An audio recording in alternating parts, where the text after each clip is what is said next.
Hey, everyone, right now on the flip side, we're going to talk about the 3 words that will help your family talk about this virus. Hi, my name is Catherine, and we'll be talking about amazing new content coming for kids and families. Hi, my name is Stephanie, and we're going to talk about how you can help your children navigate through the frustration of social distancing. All that and a whole lot more. It's a special family episode of The Flip Side right now.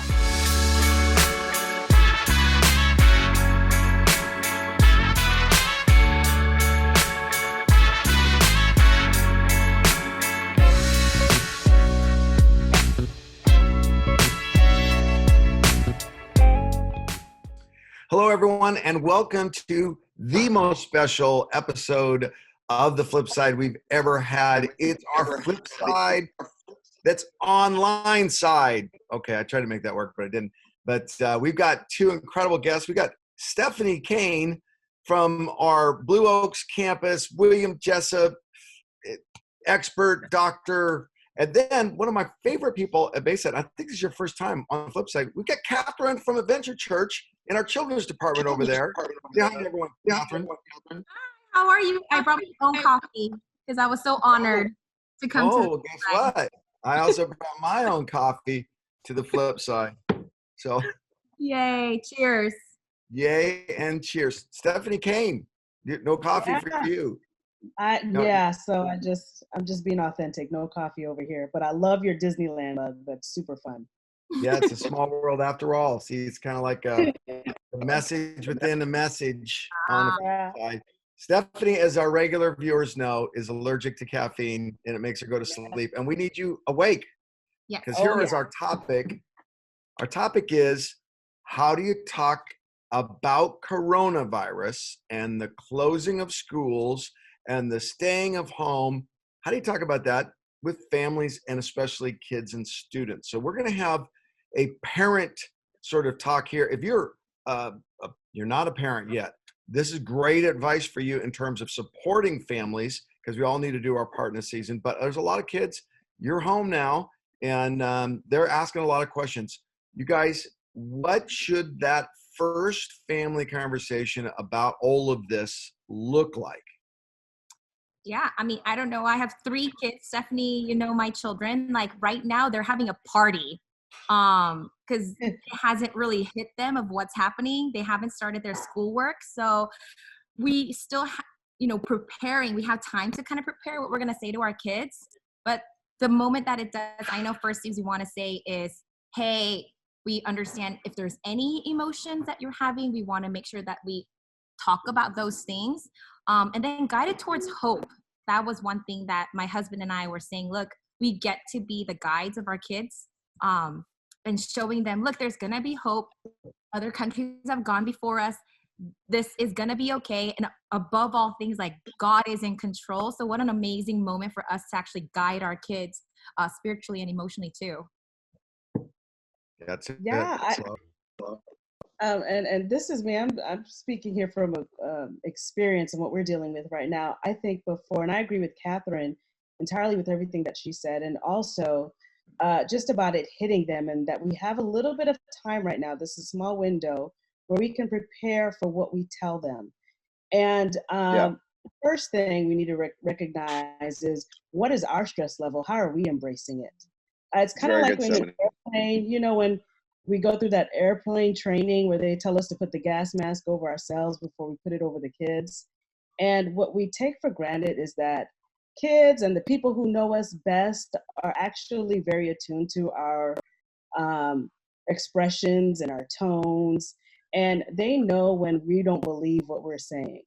And so the first thing we have to do is to de-stress ourselves and to really look internally and reflect on what's bothering us about this and work through it. So if you're in a household where you're married or you have a spouse, then before you even talk to anybody else, this is an opportunity to turn towards your spouse and to really talk about, what are your needs, what's stressing you, what are you concerned about, how is it that you can be there for each other, and how can you start cultivating an environment where we're adding more grace instead of more pressure, and when we can minimize our stress responses so that when you are ready to have those conversations with your children or with your friends or the people around you, you really are in a good space and they trust what you're saying. That's so good, Stephanie. They are very, very good lie detectors, are they not? Those kids Yes, can they just are. tell it when we're not being authentic. You know, we talk around here a lot about transfer conflict. So I feel stressed about this, therefore Right. I'm grumpy with my kids. I come home from work and I'm like, the transfer conflict in our home has just kind of gone up like 10. And I've been really proud of us because someone will say something like, why isn't this getting cleaned? And then everyone will kind of look and go, that wasn't about what that was about. And everyone's tone will come back and they'll be a little bit nicer to each other. But we have had to really watch it going, I am using a tone with my loved ones that I wouldn't use if I weren't also stressed out about this. And I just need to be very, very deliberate about that tone. So you guys have not had the official family meeting yet. You're still preparing and getting ready for that, yeah? Yeah. And I'm kind of seeing the sort of the consequence of that. This is day 3 for our family. And just like what you were saying, we're experiencing too, where we're starting to snap at each other, kind of get in each other's way a little bit. And that's because we haven't developed a system and we haven't had a real conversation. And so people are kind of feeling a loss of control. I know I am, my children, they don't know how to articulate that yet. And so Right. I can sense that conversation is overdue, and we're just, you know what, we're all figuring this out. I mean, being quarantined is a very unprecedented experience for all of us, and we have to give each other grace, allow for us to get some things wrong, and then try to figure it out and try new things over and over again. Yeah, I love We what had the Stephanie, family. Go ahead, Catherine. Go ahead, Catherine. I love what Stephanie said about grace. I think our camp they went through a tragedy really recently with the fires and everything, and they said one of the greatest like recommendations that Convoy of Hope gave them is that, look, there's going to be a million advices coming for you, but you get to focus on what's most important. And like, we have that space right now to be able to focus on, okay, during this time, what do we want to communicate to our children and to our family? So that's something too. Yeah, we had our family meeting. I had a conference call, much like this, with and our entire nation is learning how to do Zoom and Teams, Microsoft Teams conference calls right now. But we had a big conference call with all the pastors, and some very, very difficult decisions were made in that thing. How fast can we get our services online? How fast can we change our assignments for our staff members so they could be working to pastor people the best? And I came out of that meeting, went in the living room, and I told Kelly, mandatory meeting at 6:40. We're having a mandatory meeting. She said, all the kids have to be here. Tell them to cancel stuff. And Kelly looked at me and she said, agreed. Let's do that. But please do not act like the general pastor leader that commands meetings like you do at Bayside. I mean, we need dad here, not executive pastor of glory. And I just realized that I carried that getting business done stuff into there. So they canceled stuff. The kids were a little bit grumpy. They weren't taking it quite seriously. Then we sat down and I said, I want you all to think about your 81-year-old grandfather. And he doesn't live near us, but near us are all sorts of other 81-year-old grandfathers. And all of a sudden, boy, the serious level. Now they're all 20-somethings. This is not what I would do with the younger. The seriousness came into the room, and they went from reluctant to participants to all of a sudden, we were all talking about what is it we can do? What's our responsibility in this to really help others? The focus got off of that kind of denial and a little bit of selfishness. What is this going to mean to my schedule? And all of a sudden we were starting to go, hey, who do we got to look at around our street? And then, man, that meeting went, I couldn't get him to stop talking. I was like, okay, now I have to actually go back to work now after about 2 hours. So that's a strategy that worked with 20-somethings. With littler kids, you guys both have a little bit more of the elementary age. What's the appropriate level of seriousness in this conversation?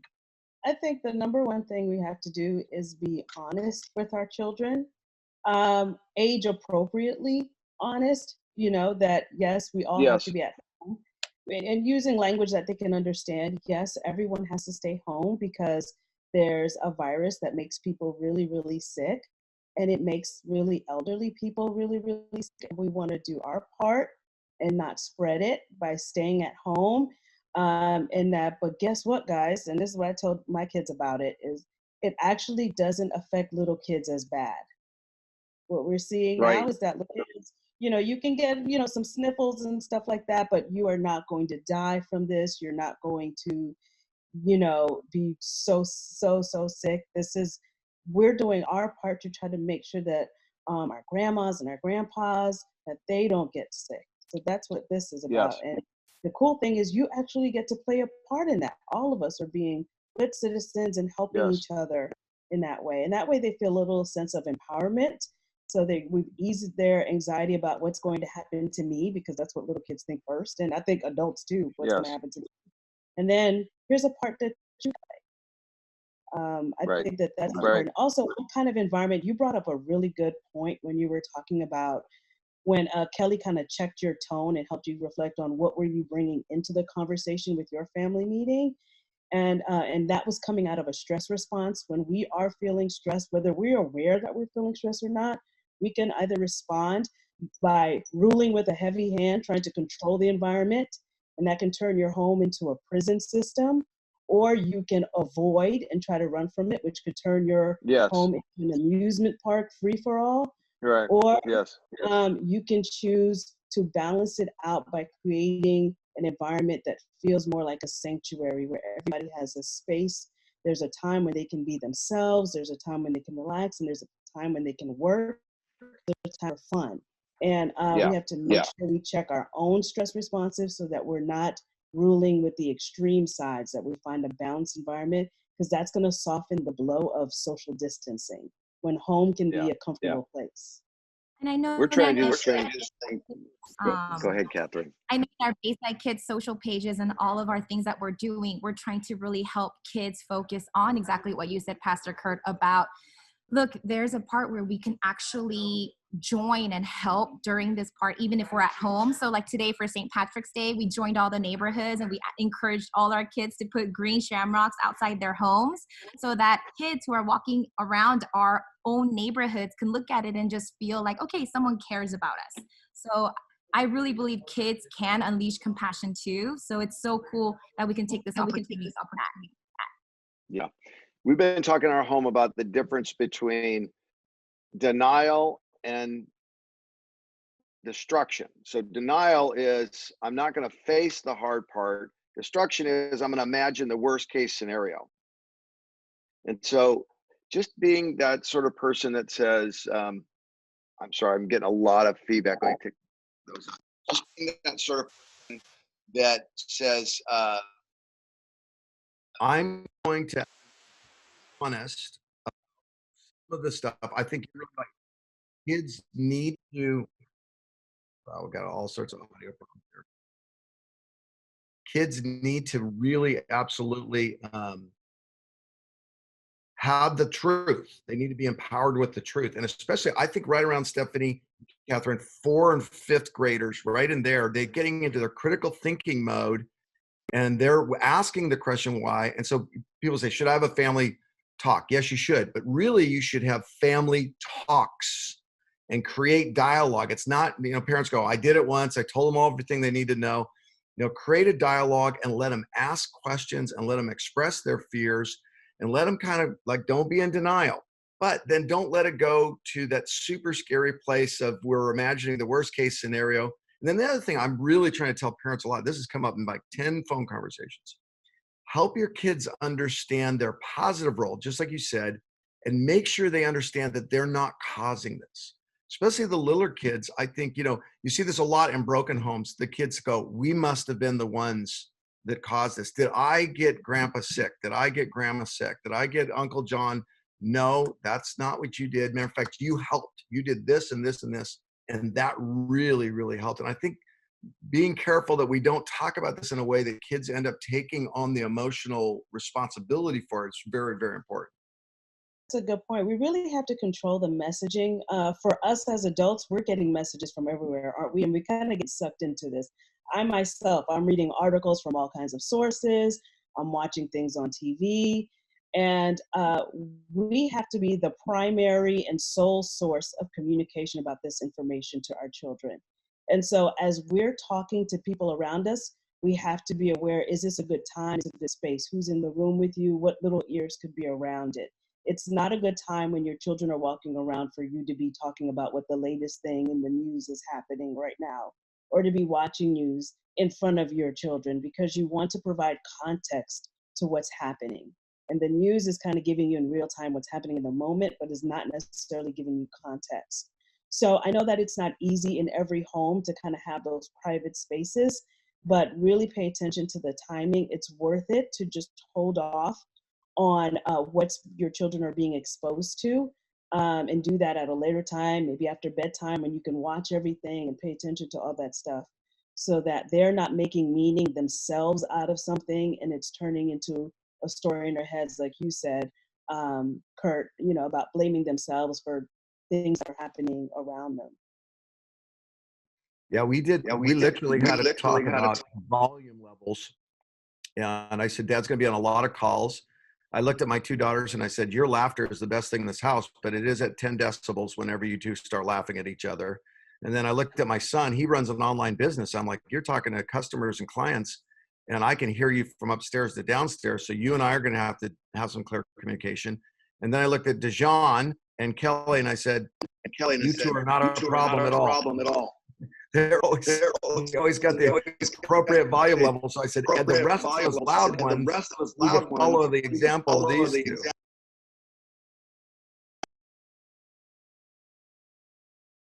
So let me ask you this question. Stephanie, you said earlier, you've got one child that's a little bit more social, and she's kind of going nuts. For that kid with cabin fever, what's your advice?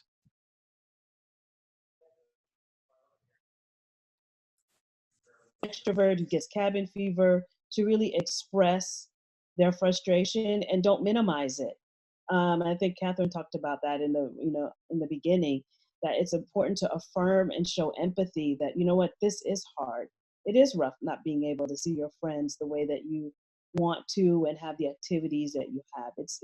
It's hard to do that. So I think showing empathy is one way that will affirm their feelings. And then the next thing is, this is going to require all of us to innovate and look for new ways to socialize. Yes, we are physically in social distance, but we are having a shared experience. We have the benefit of technology. And what I plan to do is create some times where my daughter can communicate with her friends, whether it's a FaceTime date or something like that, where they can keep that connection, because I think it's healthy that they're feeling frustrated and they want to connect with people. I don't want them to lose that desire to have connection with other people. So we're going to have to be creative and figure out ways that we can create that space for them without having that physical proximity. Catherine, let me ask you this, because we're going to run out of time. There's a lot of stuff being done in the children's departments of all the Bayside campuses. I hear a show is going to be launched. Can you just tell us what are all the plans that you children's pastors are cooking up? Absolutely. I mean, more than anything, like, this is an amazing opportunity for all of us to kind of bring the kids at heart inside of us. We really believe being a child is a very short period of time. So one thing, I love what Stephanie said, allow kids to be kids. And that's why we want to do a whole separate show for the children.